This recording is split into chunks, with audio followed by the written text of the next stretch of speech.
नमस्ते साथियों। गांव सरकार की 106वीं कड़ी में मैं आपसे आज बातचीत करूंगा। और बात की शुरुआत करने के पहले एक बात मैं आपको ध्यान में लाना चाहूँगा कि जो मैं बार बार कहता हूँ कि गांव सरकार बनेगी तो गांव स्वर्ग हो जाएंगे। तो ये कोई सपना नहीं है या कोई ख्याली पुलाव नहीं है या कोई अतिशयोक्ति नहीं है। भारत में कुछ गांवों ने स्वर्ग जैसा अपने को बनाया है और वो स्वर्ग जैसा गांव जो बने हैं, आपको मैं आज ऐसे ही एक गांव से परिचित कराता हूँ। अपने प्रयासों से गांव वालों ने उसको स्वर्ग बनाया है। तो इसलिए गांव की क्षमता पर संदेह मत करिए कि गांव वाले क्या नहीं कर सकते। और आप अगर मैं उस गांव का जो जो विवरण मैं आपके सामने रखूंगा तो आप समझ जाएंगे कि किस तरह से गांव वाले, अगर उनको मौका दिया जाए, अवसर दिया जाए, तो अपनी कल्पनाशीलता से, अपने दूरदर्शिता से, अपने उद्यम से, अपने सहयोग से, अपने नई नई योजनाओं से किस तरह से गांव को बना सकते हैं, ये इसका एक नमूना मैं आपके सामने रखने जा रहा हूँ। ये वो नहीं है कि आप जो समझते हैं कि गांव को सरकार और ये के अधीन रखकर उसको विकसित हम कर पाएंगे, या गांव के जो सरकारी कर्मचारी हैं, जो नेता हैं, इन लोगों के गुलाम बना के गांव को रखेंगे तो गांव विकसित हो जाएंगे। क्योंकि हालात तो यही है ना कि गांव गुलाम बने हुए हैं नेताओं के, अधिकारियों के। अब वो गांव इनके हुक्म से काम करते हैं, इनके लिए फर्जीवाड़ा करते हैं, इनको कमीशन दे के कागजों में हेराफेरी करते हैं। जो पैसा मिलता है उस पैसे को बंटर बाट करने के लिए दाएं बाएं करते रहते हैं और इन्हीं के हुक्म, ये जो योजना बनाएंगे उसी योजनाओं को लागू करेंगे। और इन सरकारी अधिकारियों नेताओं में की कल्पनाशीलता कितनी है, बुद्धि कितनी है, जो दिन रात तीन तिगड़म कमाई और कमीशन बाजी में जो बुद्धि लगी रहती है, उससे आप ये कल्पना करिए कि ये गांव के बारे में और गांव के परिस्थितियों के बारे में जानते होंगे और गांव को एक बेहतर, उनके गांव के जरूरत के हिसाब से उसको विकसित कर देंगे। तो ये तो एक मूर्ख ही आदमी सोच सकता है। और मूर्ख ही सोचते हैं इसलिए कि नेता, देश के नेता और देश के अधिकारी यही सोचते हैं कि वो गांव को बनाएंगे। तो इसीलिए ये आप ये जानना बहुत जरूरी है कि बिना इनके नेताओं के और बिना इन कर्मचारियों के सहयोग के गांव के लोग किस तरह से गांव को अपना स्वर्ग बना सकते हैं, उसका एक उदाहरण ये है। वह है गांव माल्या नोंग गांव है, मेघालय राज्य का। जानते हैं मेघालय छोटा राज्य है, उसमें ये गांव है। और ये मेघालय की जो राजधानी है जो शिलांग, वहाँ से 90 किलोमीटर दूर है, बांग्लादेश और भारत के बॉर्डर के पास है। इस गांव की आबादी भी कोई ज़्यादा नहीं है, सिर्फ 500 की आबादी है। करीब 100 घर परिवार है जिस गांव में रहते हैं। मैं इसलिए कह रहा हूँ कि 100 घर का परिवार, छोटा सा गांव, उसको भी किस तरह से गांव वालों ने अपने कल्पनाशीलता के द्वारा, अपने उद्यम के द्वारा किस तरह से गांव को स्वर्ग बनाया है। और इस गांव को आजकल जो प्रचलित है, इसके बारे में ये कहा जाता है कि भगवान का बगीचा है। भगवान का बगीचा, इसी एक शब्द से आप समझ सकते हैं कि ये गाँव कितना सुंदर होगा, जिसको ये उपाधि मिली है कि भगवान का बगीचा है। और इस गांव को 2003 में एशिया का सबसे स्वच्छ गांव का उपाधि मिली है। एशिया का, भारत का नहीं, एशिया का सबसे स्वच्छ गांव की उपाधि मिली है। तो इससे आप अंदाज लगा सकते हैं कि उस गांव के 500 लोगों ने या 100 परिवारों ने किस तरह से अपने गांव को अपने ढंग से विकसित किया कि उसको एशिया का नंबर 1 गांव बना दिया। और ये ऐसा नहीं है कि बहुत वहाँ की प्राकृतिक स्थिति ऐसी थी और बहुत दिनों से ऐसा था, ऐसा कुछ नहीं। 1988 तक यह गांव भी आम गांव की तरह था, जैसे भारत के गांव होते हैं या पहाड़ी क्षेत्र के गांव होते हैं, गंदे और उबड़ खाबड़, और कोई वहाँ की वातावरण बिगड़ा हुआ, न साफ पानी, न पीने का पानी, जानवरों को रहने की जगह। और जैसे ही गांव होते हैं गंदे संदे, आप उसको लगेगा कि ये देखते ही आपको लग जाएगा गाँव, वैसे ही गाँव यहाँ, ये भी गाँव वैसे था 1988 तक। 1988 में हालत ये थी कि हर सीजन में महामारी आती थी और गांव में बच्चे मरते थे, लोग मरते थे, और महामारी ऐसी फैलती थी कि बहुत जन और धन दोनों का नुकसान होता था। तो ये नियमित रहता था जीवन, एक तरह से वहाँ एक तरह से जीवन जीना ही मुश्किल हो गया था। उस समय 1988 में एक अध्यापक ने एक शुरुआत की कि जब तक गांव के हम स्वच्छता पर नहीं ध्यान देंगे तब तक ये महामारी नहीं रुकेगी, और जब महामारी नहीं रुकेगी तो हमारा धन और जन का जो नुकसान हो रहा है वो कभी रुक ही नहीं सकता है। और अंत में क्या होगा कि फिर वहाँ से गांव से लोग पलायन कर जाएंगे और गांव वीरान हो जाएगा, जैसा कि आजकल चल रहा है। ज़्यादातर गाँव में जब समस्याएं आती हैं तो समस्याओं के समाधान के लिए कोई आगे नहीं आता, बल्कि उस सबसे आसान तरीका ये है कि गाँव को छोड़ के जाके शहरों में किसी गंदे बस्ती में जाके बसो, और जैसे शहरों में जैसे गंदे बस्तियों में जैसे सब लोग रहते हैं उसी तरह जिंदगी काटो। ये आम आजकल धारणा हो गई है और ये तेजी से हो रहा है। लेकिन वहाँ उस गांव के एक शिक्षक ने, जिसका नाम था रिसोदगोंगथोरम, अध्यापक थे रिसोदगोंगथोरम, उन्होंने कहा कि ऐसे नहीं चलेगा, हम लोगों को अपने गांव को बदलना होगा। तो उन्होंने कहा जब तक हम गांव की सफाई पर ध्यान नहीं देंगे तब तक ये महामारी हमारा पीछा नहीं छोड़ेगी।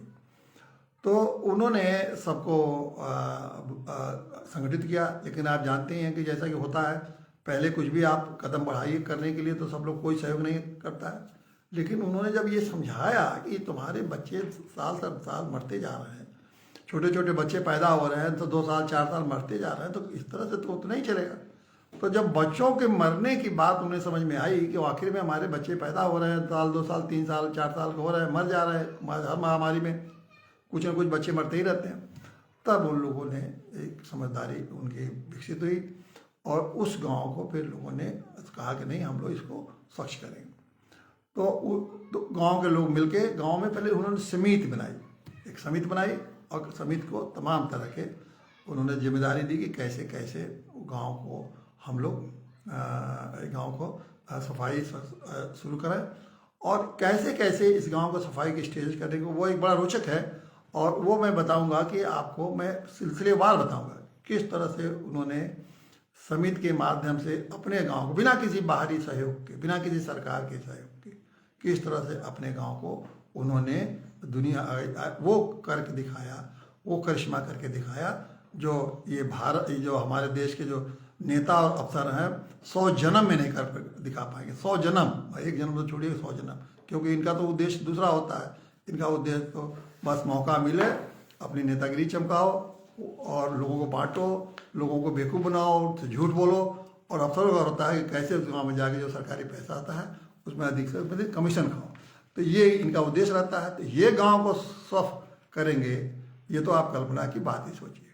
नेताओं ने तो अब यहाँ कहना तक शुरू कर दिया है कि सत्ता के लिए जितना भी झूठ बोलना पड़े, जितना भी झूठ बोलना पड़े, उसमें गुरेज नहीं करना चाहिए, क्योंकि जब सत्ता नहीं रहेगी तो गांव कहीं के लिए हम लोग क्या करेंगे। ये बहाना देखिए, जब सत्ता नहीं रहेगी, तब जब सत्ता आएगी तभी तो हम कुछ कर पाएंगे।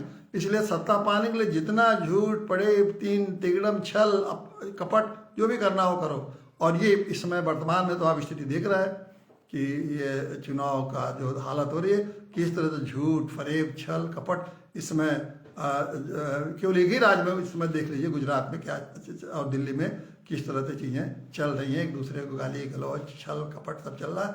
तो यही इनका उद्देश्य है। इनका उद्देश्य तो ये होता है। तो इससे आप मत समझिए कि ये इन लोगों जो गांव को और कि गांव के लोग ये लोग करेंगे। देखिए कल एक भारत का वो संविधान दिवस था। संविधान जो है ये 25 हर साल 25 नवंबर को संविधान दिवस, 26 नवंबर को जिस दिन संविधान लागू हुआ, तो 26 नवंबर को हर साल संविधान दिवस मनाया गया। अब आप ये बताइए, संविधान दिवस में प्रधानमंत्री, मुख्य न्यायाधीश, सुप्रीम कोर्ट में बड़ा भारी फंक्शन हुआ, सब राज्यों में फंक्शन हुआ, जगह जगह लोगों ने, कहीं गवर्नर, कहीं मुख्यमंत्री, कहीं नेता, कहीं फेता, सब लगे रहे अपना संविधान दिवस मनाने।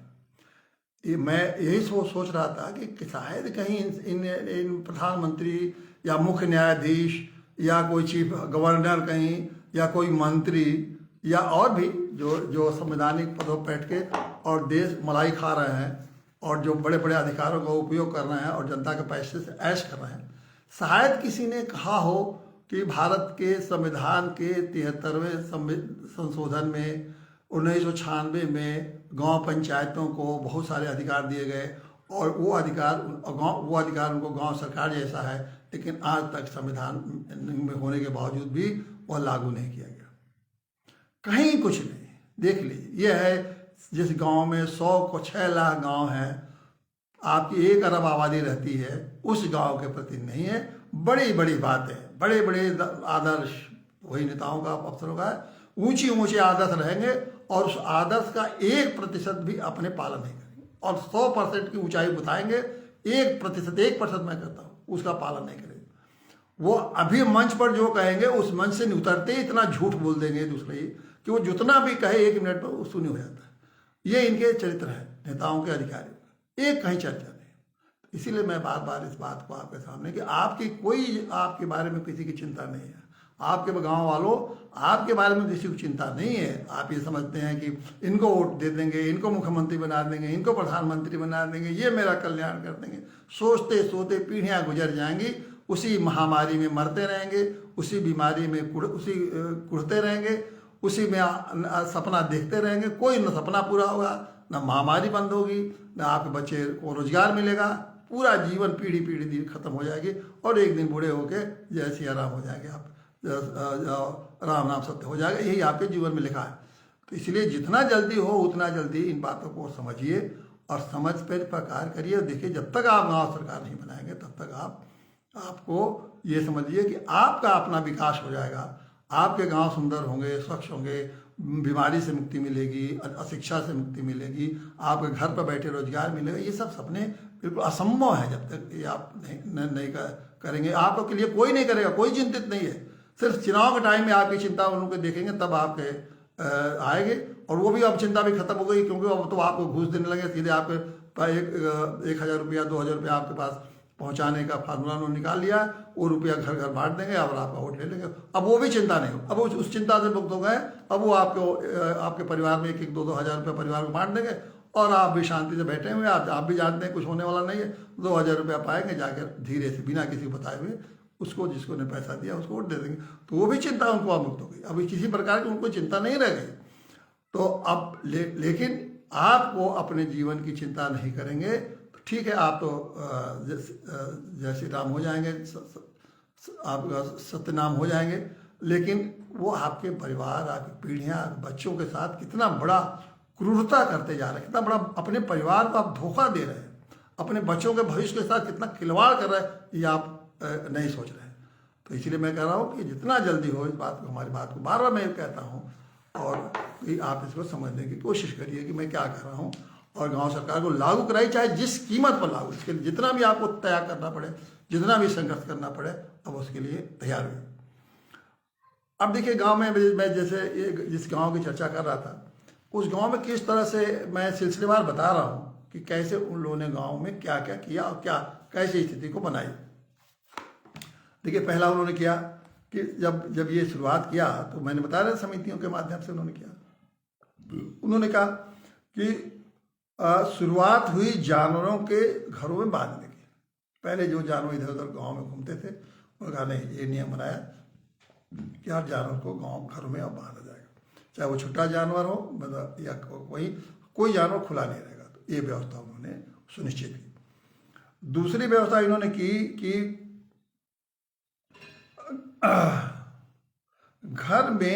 घरों में उन्होंने सेप्टिक टैंक लगवाए और उसके साथ साथ शौचालय बनवाए। एक तो जानवरों की जो गंदगी होती है वो बुर्गा, और सब घरों के अंदर उन्होंने अपने घरों के दरवाजे पे उन्होंने जहाँ भी जगह मिला सेप्टिक टैंक बनवाया, और घर के अंदर शौचालय का। जबकि वो पहाड़ी इलाका है, बहुत से खुली जगह रहते हैं, लेकिन नहीं, उन्होंने कहा नहीं, ये पहले उन्होंने हर घर में शौचालय बनवाया। तीसरा, अगर रसोई से जो कचरे निकलते हैं उसके निस्तारण के लिए उन्होंने योजना बनाई। सब्जियां कटती हैं, ये कटते हैं, मतलब रोज घर से काफ़ी मात्रा में कचरे निकलते हैं। उसका उन्होंने कहा कि कैसे इसका हम व्यवस्था करें कि कैसे इसका उपयोग हो। सभी घरों के घरों के सामने उन्होंने कहा कि जो पेड़ पौधे लगाए जाएंगे, पेड़ पौधे बगीचे नुमा अच्छे सुंदर खूबसूरत पेड़ सारे घरों के सामने उन्होंने कहा कि इसमें पेड़ पौधे लगाए जाएंगे।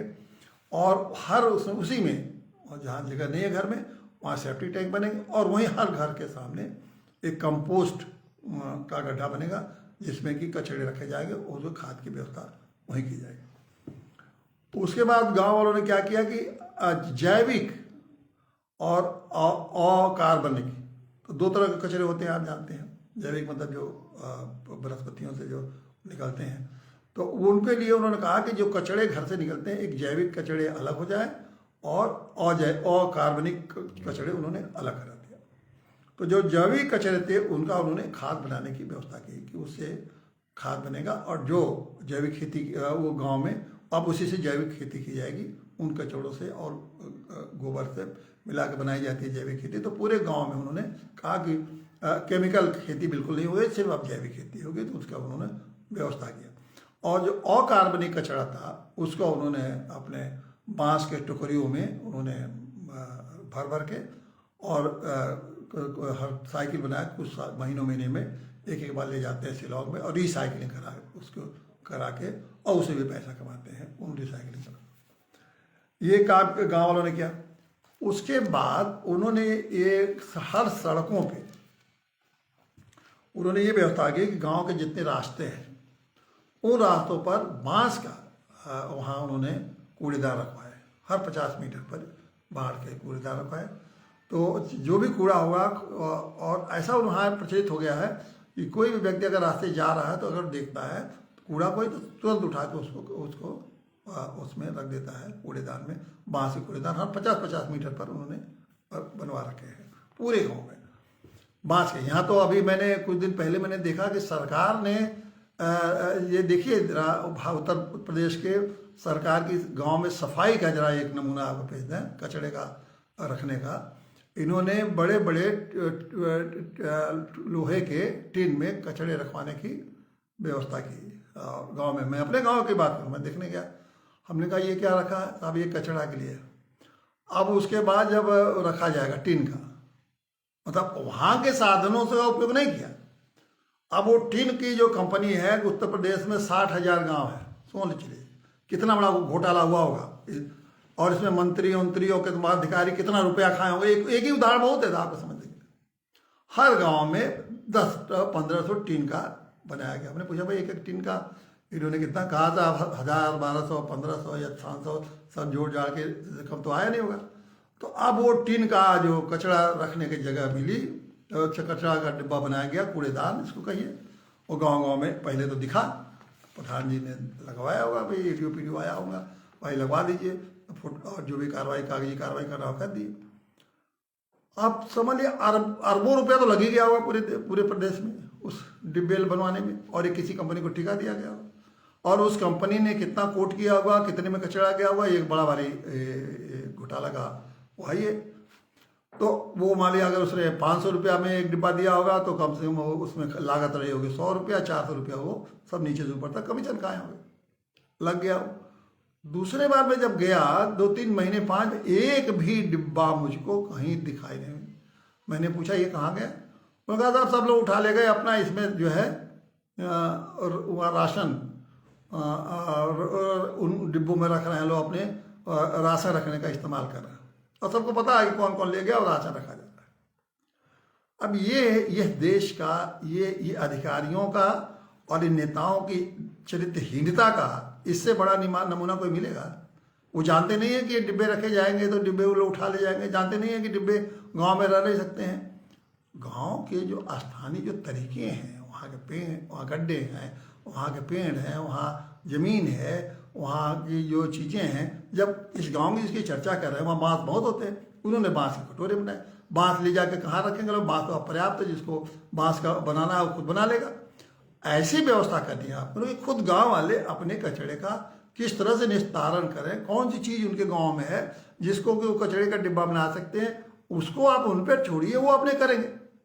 अब आप डिब्बा सप्लाई कर रहे हैं और डिब्बा सप्लाई करने का उसके आप हाथ लिए हुआ। किस तरह से जनता, मुझे तो कभी कभी बहुत ही क्रोध आता है। पता नहीं आपको इस बात को सुन के क्रोध आता है कि नहीं आता है। मुझे इस खुलेआम लूट रहे हैं सब अधिकारी और नेता, और आपको क्रोध नहीं आता है। MLA बने हैं, MP बने हैं, मंत्री बने हैं, मुख्यमंत्री बने हैं, खूब खुलेआम लूट रहे हैं सब, और उसको आपको क्रोध नहीं आता है। और आपको अपना जाके जय जय जय करते रहते हैं। तो ये अब क्या हम बताएं, किसकी हीनता है? आपकी हीनता है या इन नेताओं की दबंगई है, इस नेताओं को झूठपना है, या इनकी ठिठोरी पर है? अब ये आप खुद फैसला करिए। लेकिन मुझे तो जब क्रोध आता है तो मैं कभी कोशिश करता हूँ कि आप क्रोधित न हो आपसे वार्ता के दौरान, लेकिन इन सबों की निष्ठा को देख के मुझे बहुत ही क्रोध आती है। और नेताओं अफसरों दोनों की निष्ठा, दोनों बराबर के नीच है समझ लीजिए। तो इसलिए आप गाँव को देते हैं, बहुत सारे तरीके हैं, वो लोग अपने कूड़ेदान बनाते हैं, वो लोग उन कूड़ेदानों को कोई उसमें इस्तेमाल करते। तो ये वहाँ उन्होंने बांस का जगह जगह कूड़े। दूसरा काम किया कि जितने भी सड़क थे उसके किनारे किनारे क्यारियाँ बना के खूब गांव में फूल पत्ती उन्होंने लगाया। जैसे सड़क से आप गुजरेंगे तो बिल्कुल रंगीन फूल पत्ती आपको पूरा लगेगा जैसे जैसे फूलों के बाग में आ गए। इसीलिए कहा ना ये भगवान का बगीचा, ऐसा लगेगा कि हर प्रकार के फूल पत्ती गाँव वालों ने लगाया उसका। और हर घर में, घर के सामने उन्होंने पेड़ों कई बगीचे लगाए हैं, छोटे छोटे पेड़, बड़े बड़े पेड़, जैसी उनकी जगह है। और वो सुंदर से सुंदर एक फूल वाले पेड़, एक फल वाले पेड़, सब पेड़ों को लगाया बिल्कुल उनके। और बांस से ज़्यादा तरह से उन्होंने बांस के अपने घर बनाए हैं, बांस के घर ज़्यादा अधिक बांस का इस्तेमाल किया है। बाउंड्री वॉल बनाया है तो बांस का बनाया है, खूब खूबसूरत लगते हैं, इतनी खूबसूरत बांस का खूबसूरत उन्होंने बनाया। ऐसा नहीं कि बांस को उन्होंने टटहरी बना दी जैसे कि हमारे यहाँ बाढ़ बनाए जाते हैं, क्योंकि कोई दूसरे ढंग का यहाँ समझ ही नहीं है। हमको ये नहीं कि हम बांस बनाए, कुछ हमारे जो गाँव में जो चीज़ें उससे हम बनाएंगे। हर आदमी को बांस की जरूरत नहीं है, उनके यहाँ बांस है ऊपर उन्होंने बांस से बनाया। हमारे गाँव में चाहे आपके गाँव में जो जरूरत है उस हिसाब से बनाएंगे। तो उन्होंने बांस के बड़े खूबसूरत अपने घर भी बनाए हैं, अच्छे और लगते हैं कि। और उसके अब चारों तरफ हरियाली, चारों तरफ फूल पौधे, खूबसूरत पेड़, बांस का घर। आप कल्पना करिए कि कितना खूबसूरत दिखता होगा, और दिखता भी है, भगवान का बगीचा है ना वो, तो आप समझ लीजिए। उसके बाद इन्होंने कहा कि गांव में उन्होंने ये भी किया कि एक और भी। अब ये सब तो उन्होंने अपने गांव की सफाई कैसे करते हैं, वहाँ गांव के महिलाओं की वो समिति है, महिलाएं रोज टीम निकलती है पूरे गांव में, और वो अपनी सफाई करती है। जहाँ जहाँ सफाई है उसको, क्योंकि सफाई नियमित होती रहती है इसलिए ज़्यादा से गंदगी तो होती नहीं है, लेकिन जो भी गंदगी उस महिलाओं की टीम लेती है। हर घर से ये जिम्मेदारी है कि बारी बारी सब घर से लोग जाएंगे, टीम जाएगी और वो काम करेगी, और उनको पैसा भी देते हैं प्रतिदिन 200-300 रुपये, जैसा भी अब तो उनका है कि जो टीम जाएगी उनको गांव के लोग अपना जो भी उन्होंने व्यवस्था बनाई है उस हिसाब से उनको पैसा भी देते हैं। और वो दिन भर अपने टीम से, हर परिवार से एक आदमी रोज निकलता है, मतलब उनको टीम जैसे भी बटा है वो कि 10 इस परिवार से इतने आज निकलेंगे, इस परिवार से लेकिन निकले। और इन्होंने बनाया कि जो घर के गाँव जो सफाई में परिवार से लोगों ने नियम बनाया कि जो सफाई नहीं करेगा तो घर में खाना नहीं मिलेगा। गांव की व्यवस्था है, जो काम नहीं करेगा उसको सफाई नहीं करेगा। ये लोग करते हैं। इसके अलावा अच्छा, गांव ऐसा भी नहीं है कि वहाँ इंडस्ट्री है, वहाँ खेती है, वहाँ सुपारी का ज़्यादा फसल पैदा करते हैं, खेती से पैदा करते हैं, और पूरी तरह से जैविक खेती करते हैं, कहीं खाद नहीं। प्लास्टिक पूरी तरह से बैन है, सिगरेट वहाँ बिल्कुल बैन है, सिगरेट कोई पी नहीं सकता गांव में, इन्हीं पेट के सिगरेट बीड़ी पी के फेंकते हैं, वहाँ बिल्कुल मना कर रखा है उन्होंने। और ये जो उनके छोटी मोटी जो झरने होने थे, जहाँ से पानी का स्रोत, झरने का पानी स्रोत, उसको इतने खूबसूरत ढंग से उन्होंने दिशा दे दिया है, झरझर करते बनते हैं, देखने में बहुत खूबसूरत लगते हैं, वो भी उन्होंने अपने जोड़ लिया। अब इसके सब करने से ये हुआ कि वहाँ एक बड़ा आकर्षण का केंद्र भी बन गया। वहाँ पर्यटक बहुत आते हैं, पर्यटकों के लिए उन्होंने क्या कि ट्री हाउस मतलब पेड़ पर ही घर बनाए हैं। तो बहुत सारे पेड़ पर घर बने हुए हैं, तो जो लोग वहाँ जाना चाहते हैं तो वहाँ के जो अब सरपंच हैं उनसे अनुमति लेते हैं लोग, और वहाँ बुकिंग करते हैं, और बुकिंग करके वहाँ जाके उनको जाके 1 हफ्ता 10 दिन उस पेड़ों के घर पर रहना चाहिए, वहाँ जाके रह लेते हैं। इन्होंने एक बांस का एक बड़ा भारी लंबा ऊंचा बनाया है, वो मंच क्या हो मतलब टावर, और उस टावर पर लोग जाते हैं, 75 फीट ऊंचा है। वहाँ से टावर से बैठ के लोग देखते हैं आसपास के जो वहाँ से बॉर्डर दिखता है बांग्लादेश का, वहाँ दूर तक देखते हैं कि कैसे वहाँ दृश्य, कैसे सुंदर दृश्य देखते हैं। तो इतना सुंदर अपने गांव को उन लोगों ने बनाया है अपने प्रयासों से। अब ये देखिए, इसमें सब कुछ जो कुछ भी है, ये सारी बातें, ये उनके उद्यम, उनकी कल्पनाशीलता। आज ये है कि उस गांव में कोई बीमारी नहीं, बीमारी मुक्त गांव है पूरा। किसी को न कभी डेंगू, न मलेरिया, न मच्छर, न कोई वहाँ का सवाल नहीं, कोई सवाल ही नहीं पैदा होता है। अब स्वच्छ गांव है, उनके रोजगार के भी है, अधिक से अधिक वो जैविक खेती करते हैं, अधिक क्या पूरी तरह से जैविक है। उससे है उनके जो अन्न पैदा होता है उसको वो बेचते हैं, अच्छे दाम मिलते हैं, तो उससे उनका जीवन स्तर भी ऊंचा हो गया। शिक्षा की हालत यह है कि वहाँ 100% एक भी अशिक्षित आदमी नहीं, और सब अंग्रेजी जानते हैं। उनको इस बात का ये नहीं है कि आदिवासी हैं, वो लोग आदिवासी मत के जनजाति हैं, और जनजाति होने के बावजूद भी वो लोगों को ये बात नहीं कि हम अपनी भाषा और भाषा जानते हैं, अपनी भाषा में हम अंग्रेजी भी बोलते हैं, सब के सब बहुत धड़ल्ले से अंग्रेजी में बात करते हैं, अपनी भाषा में बात करते हैं, पूरे शिक्षित हैं, हर चीज़ को समझते हैं। जो वहाँ मांस की भी जो मांसाहारी लोग हैं, तो वो लोग वो मांस भी खाते हैं, तो जानते हैं वही जो देशी पशुओं का जो मांस, मतलब वहाँ जो पैदा होते जो पशु वहाँ नस्लें हैं देशी नस्ल, उसी का खाते हैं। ये नहीं कि बाहर के नस्लों का मांस खाते हैं। तो जो कुछ भी वो करते हैं वो अपने गांव के गांव के आसपास जो प्रकृति है, जो पशु है, जो व्यवस्थाएं मिली हैं, उसी से अपने गांव को उन्होंने इतना खूबसूरत बना दिया है कि वो एशिया का सबसे स्वच्छ गांव है और सबसे विकसित गांव है। ये है गांव के लोगों की कल्पनाशीलता, उनका उद्यम, उनकी सोच, और अपने गांव को किस तरह से स्वर्ग बनाया जा सकता है। यह एक गांव मेघालय जैसे राज्य में एक छोटा सा गांव ने करके दिखाया है। तो साथियों, मैं यही बात बार बार कहता हूँ कि आप जो है ये क्यों नहीं लोग समझते कि हर गांव भारत का अपना एक स्वरूप है, उसकी अलग आवश्यकता है, उसके ढंग है, उसमें लोगों के रहने वाले का अलग अलग सोच है, उनका अलग अलग सपना है। अगर ये गांव को आप छोड़ दीजिए और उनको करने दीजिए अपनी व्यवस्था, गांव को उनको अपनी गुलामी से मुक्त कर दीजिए, जिसको आप गुलाम बनाए हुए हैं अपने कमीशन खोरी के लिए और अपने वोट के लिए। जैसे यही तो दो मुद्दे, अफसरों को वोट चाहिए कमीशन और नेताओं को चाहिए वोट। तो इस दो चीज़ों के लिए जो उनको गुलाम बनाए हुए हैं उनको एक बार मुक्त कर दीजिए, और वो मुक्त करेंगे नहीं, उसके लिए बहुत संघर्ष करना पड़ेगा। कैसे छोड़ देगा अफसर कर्मचारी, न वो कमीशन छोड़ेगा और न ये वोट छोड़ेंगे अपना, तो ये तो छोड़ेंगे नहीं। अब इसके लिए क्या करना पड़ेगा, कितना संघर्ष करना पड़ेगा, वो धीरे धीरे, पहले तो आप समझ जाइए, वो दिन भी आएगा, भीषण संघर्ष होंगे, इसमें तो कोई दो राह नहीं है, मुक्ति तो ऐसी मिलती नहीं है। तो भीषण संघर्ष के लिए, लेकिन उस भीषण संघर्ष की तैयारी के पहले आप जानिए कि जो आप संघर्ष करेंगे वो किस उद्देश्य से करेंगे और क्या करेंगे। तो इसीलिए मैं पैसा सारे गाँव के, देश के या प्रदेश के गाँव के बारे में आपको इसलिए बताता हूँ कि लोगों ने करके दिखाया। आपको सोचा कि सब ये हवाई बाजी में दिखा रहा हूँ, नहीं, इसी देश के, इसी भारत के में रहने वाले लोगों ने कहीं कहीं करके दिखाया। ये अलग बात है कि अंगुलियों पर गिने वाले हैं जाने। मेरा तो ये संकल्प है, मेरा ये सपना है कि भारत के 6 लाख गांव इसी तरह से आप अपने को कहीं कोई सशक्त, खूबसूरत और स्वर्ग बनावे। ये मेरा सपना है, सभी गांव में। इसीलिए हम 1-2 गांव से हमने नहीं, हम कोशिश कर रहे हैं कि हम 1-2 गांव 4 गांव बना दें और बस मेरा काम हो जाए।